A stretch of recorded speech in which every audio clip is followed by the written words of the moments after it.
Looking for a guaranteed way to create content that resonates with your audience? Start a podcast. Interview your ideal clients and let them choose the topic of the interview. Because if your ideal clients care about the topic, there's a good chance the rest of your audience will care about it too. Learn more at sweetfishmedia.com. You're listening to B2B Growth, a daily podcast for B2B leaders. We've interviewed names you've probably heard before, like Gary Vaynerchuk and Simon Sinek, but you've probably never heard from the majority of our guests. That's because the bulk of our interviews aren't with professional speakers and authors. Most of our guests are in the trenches leading sales and marketing teams. They're implementing strategy. They're experimenting with tactics. They're building the fastest growing B2B companies in the world. My name is James Carberry. I'm the founder of Sweetfish Media, a podcast agency for B2B brands, and I'm also one of the co-hosts of this show. When we're not interviewing sales and marketing leaders, you'll hear stories from behind the scenes of our own business. We'll share the ups and downs of our journey as we attempt to take over the world. Just kidding. Well, maybe. Let's get into the show.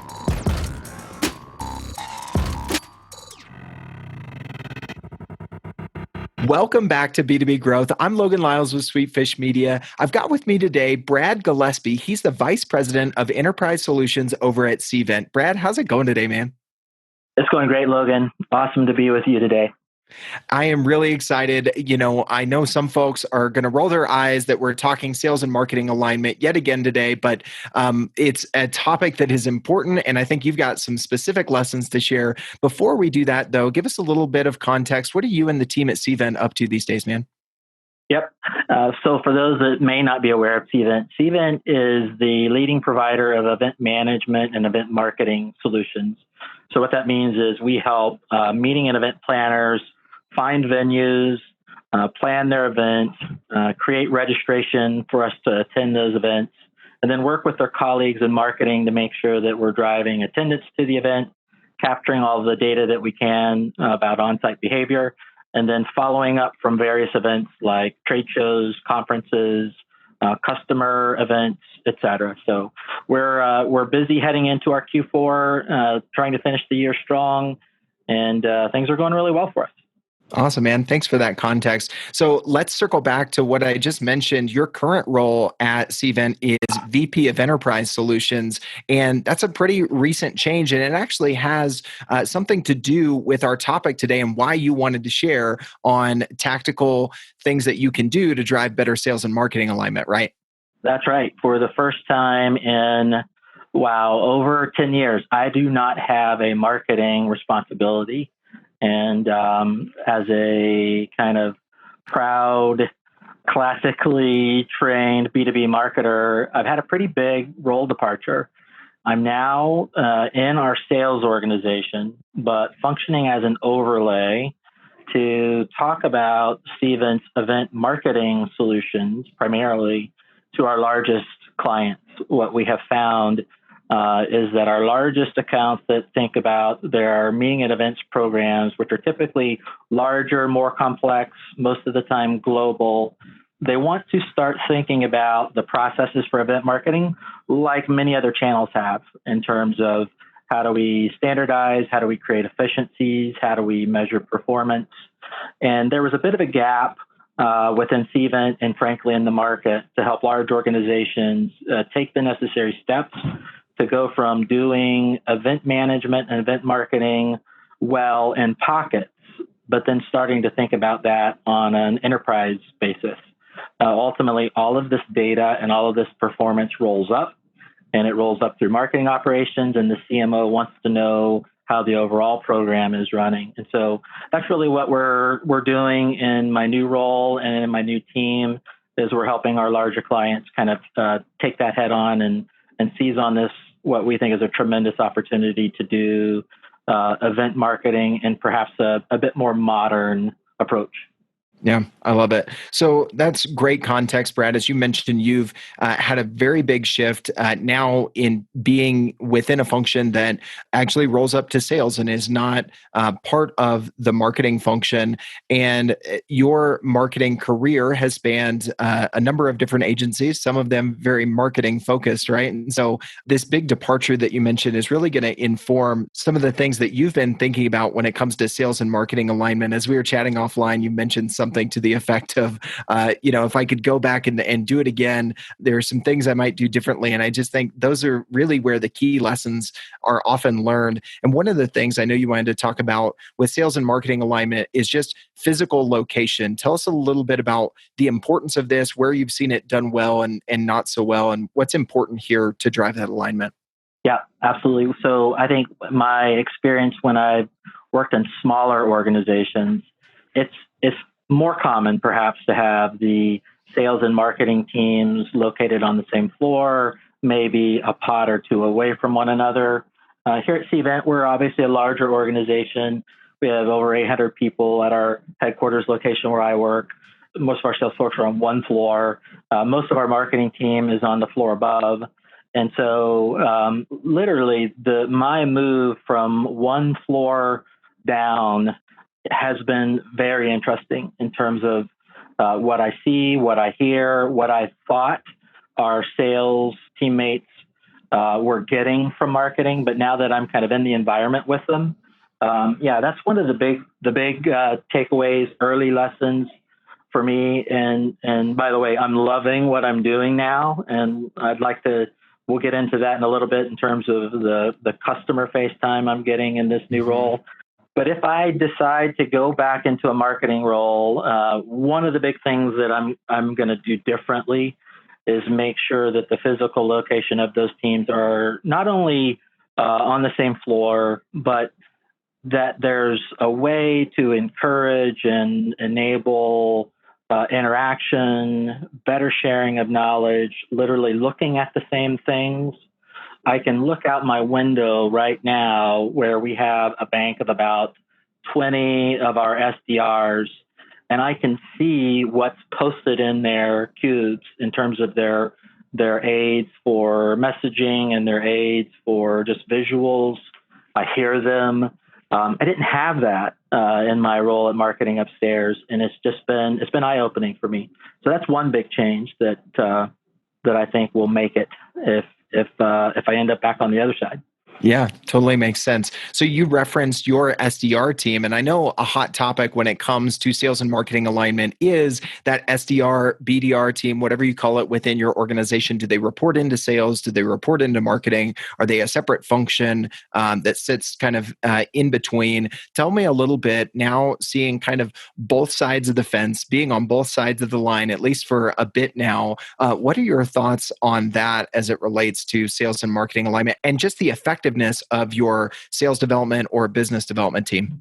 Yeah, this is a really important one, and I think most marketers, most CMOs have been in situations where marketing owns the phones and where sales owns the phones, and certainly I have as well. At Cvent, we are structured such that the SDR BDR team reports into sales. And one of the things that I think is an opportunity for most organizations is to create just much tighter alignment between that first handoff between marketing and the SDR team. And my experience at Cvent on the marketing side over the past 2 years, and now again being on the sales side for I've been doing this job for about 6 months, but we made the official transition about 30 days ago. I'm now firmly in the camp of team marketing owning the phones. I just think there's enough the trade-offs, if you will, in what marketing can support in terms of message focus, offer focus. Those types of things probably outweigh some of the other side of the pro-con list where sales needs more hands-on control, better visibility. Ultimately, all of that, I think, is accomplished through information that flows and should be tracked in CRM and whatnot. And everybody now should have the same visibility to those things.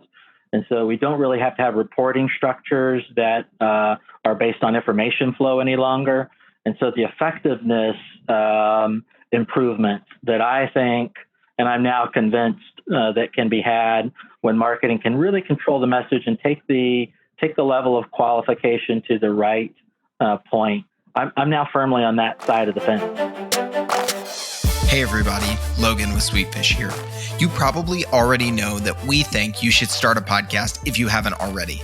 But what if you have and you're asking these kinds of questions? How much has our podcast impacted revenue this year?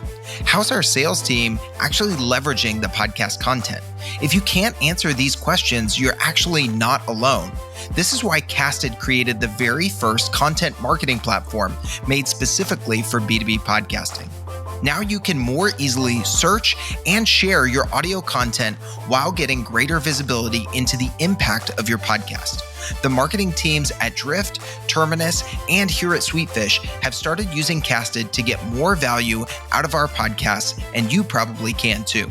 You can check out the product in action at casted.us/growth. That's casted.us/growth. All right, let's get back to the show. Brad, you said something there that I want to dig into a little bit. You mentioned the messaging. So is it really, in your mind, the fact that marketing is spending so much time and energy on honing the message that they're taking to market, and that first touch point on the phone being the SDR or BDR, that those are so close that it's just more efficient to have them owning, training, and providing that messaging directly to the SDR, BDR team that has you in this camp now? Yeah, I think that's a big part of it. If you think about what goes on the first interaction, whether that's on the phone, whether that's by email, whether that's a social touch, we are using messaging that is intended to start a dialogue and begin to tell a story. And as we all know, we are much more complex in our approach to personas and audiences today than we've ever been. Very few organizations today would say they've got one persona, one title, one level, one industry, one message. Today, the SDR is asked to be able to have a call with a low-level, non-buyer, non-influencer today. Later, I'm going to be talking to the highest level decision maker I can reach. Tomorrow, I need to put a different industry context. So the complexity is higher. Marketing, I think, has most marketing organizations have done an awesome job of being out in front of that and providing a lot of tools, capabilities, opportunities for the SDR to create as fine point, pinpointed of a message as possible. To think that that's all happening in a situation where we can't hear it, we can't see it, we can't understand what the response and reaction is so that we can react, it seems is a missed opportunity.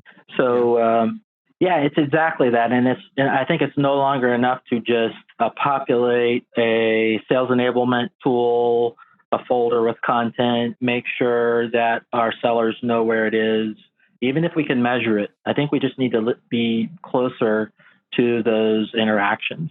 Yeah, I love what you're saying there. In really those first 2 points, the physical location between sales and marketing, the SDR, BDR team reporting into marketing so that there's that tighter feedback loop on the messaging that marketing is developing, they're using. The other thing you touched on there, Brad, was the flow of information. Talk a little bit about that now being on the other side of the fence, what you're seeing and maybe where you thought that marketing was feeding all sorts of great information, context, and content to the sales team that maybe isn't quite happening or isn't happening the way or being received the way that you thought it was when you were on the other side of the fence. Yeah, that's a really important one. So we all have our cadence of communications. Marketing has theirs, sales has theirs, product has theirs. Marketing does our monthly kind of broader meeting with sales. We do some weekly stand-ups with portions. We do internal newsletters. We share client-facing communications. We share demand gen campaigns, we think that the flow of information through those channels is sufficient. I come down to the sales floor and I expect to see how those communications are being acted upon, and I don't see near the connection that I'd like to. And so I think ultimately it is about understanding the priorities. And sometimes we all have the priority to create leads that advance in the funnel and convert to opportunity. But marketing looks at priorities perhaps slightly differently. We think in terms of our campaign calendar, our editorial calendar, the messaging and the content that we try to line out as far into the future as possible. The reality on the ground is if I'm an SDR and I've got to make my number by the end of the month, I'm not going to be nearly as interested in following the kind of the messaging calendar or the prescribed kind of campaign cadence that marketing might want me to. And so therein lies the rub. I think marketing needs to understand the kind of on the ground realities that our SDRs are facing as they try to make their number any way possible and be able to respond with changes, different tools, different information, flexibility, and have that communication flow going back to ultimately impact what marketing thinks is the right approach to delivering content and information and campaigns and whatnot. Yep. So I think that two-way flow of information, again, gets helped by proximity and alignment and reporting structure. Yeah. Yeah, you touched on something there that's always kind of a thorn in the side of sales and marketing leaders as they're trying to align, and that's the definition of leads, handoff points. What is really the SLA between the two functions? What's your perspective on that now, having been on the marketing side for so long and now being part of the sales organization? Any new things come to light there, or new thinkings around that topic in the last 6 months or so for you, Brad? Yeah. So first, I'd say we've been dealing with this as an industry forever. In modern B2B marketing for the last 15 years, I still do not think most of us have solved the sales and marketing alignment gap problem. It's interesting. I will see interesting posts on LinkedIn or listen to a podcast, and I'm hearing references to things like the MQL is dead. It's all about the account. I hear things like great marketers create alignment and that it's just kind of naturally happens. And in my experience, alignment happens kind of three ways. There has to be a philosophical alignment between the highest level marketing leader and the highest level sales leader around what the role of marketing is going to be in terms of how far the ball is going to be advanced down the field. And that line has to be pretty clear. It's a level of qualification, it's amount of information, it's engagement, interaction with a certain number of individuals in an account-based marketing approach. It should be discrete and finite where we draw that line. And so, in my opinion, whatever we call that, marketing qualified account, marketing qualified lead, when we get to that point where we have completed that assignment, gotten to that line for handoff, we should always be able to make a clear distinction of where that line is, where the handoff should take place, create an SLA between sales and marketing that the receiving function is going to do the right things. And I think by and large, we've gone away from some of those basics now because of the popular opinion that the sales process isn't, or the buyer's journey is not linear, and so why is the sales process still linear? If you were to sit down with most sales leaders or chief revenue officers, I think what they would say is the buying process is absolutely linear. It's either moving forward, standing still, or going backward. And it may be going in lots of different directions on lots of different channels and lots of different kind of permutations in the account. But overall, we're either going forward or we're not. And so milestones and handoff points, I think, still have a place in the sales and marketing alignment world, and ultimately are needed to determine what is a quality lead and what is not, and where we can see progression and conversion and understand what's converting and why. That's ultimately still a part of the discussion and part of the challenge. So getting all of that aligned philosophically lets us start to think about process. What are the processes that I need to put in place as a marketer to go from awareness to engagement to demand signal to some level of qualification? What are the processes I need to have in place for sales as a receiving function and mapping that out? And then there's got to be alignment around systems and data. Those three levels, we can't skip steps. We have to think about them differently. One should precede the next. Processes should follow the game plan, and technology and data should follow the process. I love that. That is a great way to summarize it as we close up today, Brad. Those points you mentioned about just physical proximity, really making a strong case for the SDR, BDR team to roll up to marketing, which really was kind of reemphasized again with the looking at the status of the flow of information, and then really thinking about what's the philosophy and therefore what is the process for the definition of handoff points, mapping the sales process, and what is the agreed upon handoff points as well as qualification criteria between sales and marketing, I think are all things that you helped shed some light on today as folks think about their sales and marketing alignment. Brad, if anybody listening to this would like to stay connected with you, reach out and ask any follow-up questions, I think you are definitely a wealth of knowledge on this subject. So if anybody's looking to do that, what's the best way for them to get connected with you, man? Yeah, I'm T Brad G on most everything. All social media, T Brad G, and look me up on LinkedIn. Awesome. I love it. Brad, thank you so much for being a guest on the show today. This was a great conversation, man. My pleasure, Logan. We totally get it. We publish a ton of content on this podcast, and it can be a lot to keep up with. That's why we've started the B2B Growth Big Three, a no-fluff email that boils down our 3 biggest takeaways from an entire week of episodes. Sign up today at sweetfishmedia.com/big3. That's sweetfishmedia.com/big3.